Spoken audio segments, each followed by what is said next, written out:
Alright, let's get to it. Image number 2 is going to be by Benjamin and Rosamund Zander as well. And it is kind of an image, but it's also more of a process. Benjamin and Rosamund Zander talk about this transformation process called going from the calculating self to the central self. And they distinguish these two different mindsets of the world of measurement and the universe of possibility, or the universe of measurement, whichever it is. And the central self lives in this universe of possibility, and the calculating self lives in this world of measurement and judgment and labeling and limiting. I like to think of the calculating self as the childish mind that still exists in us from when we were like 2 or 3 years old. Basically, it's like take note of me. It's obsessed with survival, it's competitive, it's like the nature of survival for living. It's the baby mindset. The usefulness of this mindset usually passes with time because we realize that there is much more to meaning than just survival, and there is much more action we can take that isn't so competitive and is more cooperative. I think the growing of the central self is the growing out of this calculating self mindset. It's weak and marginal and it still fights, but with awareness we can actually not give it what it wants in a way, like you would give a child begging for what it wants even though it doesn't need it. Human development is the ongoing reconstruction of the calculating self to the like risk-free, compassionate, expressive world of the central self. That part in us, I guess, that isn't so competitive and controlling, doesn't give in to the demands of our childish mind. The central self focuses on the truth because the truth battles the silencing energy. Saying things as they happen gives us the ability to accept them and sort of melt the resistance that we feel from our calculating self that wants things to be different because it'd be so much easier if things were different. It almost happens in honest conversation when you have different people with differing perspectives on something, but they can both agree on the truth and respect each other's differences. There's sort of like an honest conversation that emerges, and a culture forms that's really hard to resist because you want to cooperate and you want to understand and not battle and control and fear and separate and divide and exclude. Being aware of what emerges and what the truth is really gives you the opportunity to give a voice to the full existence of fears that exist because they're sort of always there.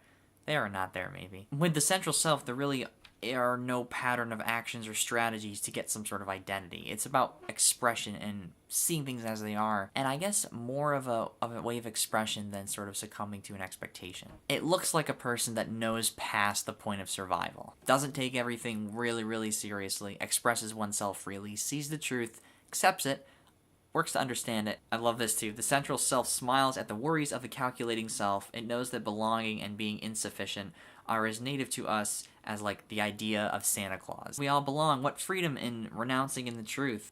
It really links to the innocence for who we are and all that we are and what is here right now in this very moment that you are watching this video. This transformation is really fluid like a river, and it opens us to sort of new and unknown influences as we increase our awareness and we start to live without resistance. Now, I honestly think that this process is probably different for everybody, but I do think that as well, some people probably never get through this process. I think there are certain challenges we face in life that we waver between this like a tug of war. When we leave the struggle to come to terms with what is and sort of melt resistance to it and accept what's happening, we are present without resistance, we are aware of our feelings, and I think we notice possibilities that we would never see if we were resisting in the first place. Under no illusion that we have to control how things happen and we can accept and respond to them, we're more cooperative. We use rule number 6 a lot. We don't take ourselves too seriously. And we focus on growing possibilities that start right now, right in this moment.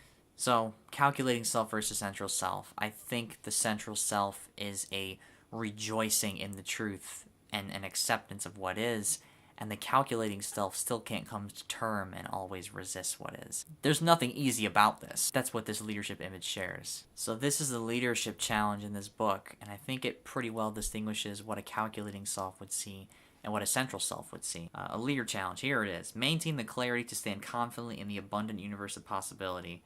Courage and persist to distinguish the downward spiral, which is the calculating self, from the radiant realm of possibility in the fear of any challenge that you face. We can override hidden assumptions of peril that give us the world we see. It is the framework of fear and scarcity that promotes division and not scarcity itself. Abstractions, unwillingly treated as reality, block us from seeing the way things are and reduce our power to say what we can do and accomplish.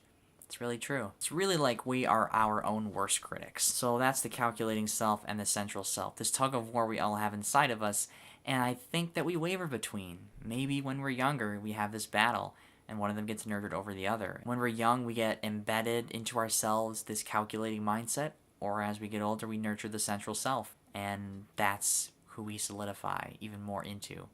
Not permanently, but this tug of war never ends. It's continuous. Keep being you. Don't forget to be awesome. Let me know your thoughts. What do you think about all this? Is this all nonsense? Am I making some kind of sense? Yeah, I hope. Everybody, Palka. Goodbye. See you again in the next video, which is probably today.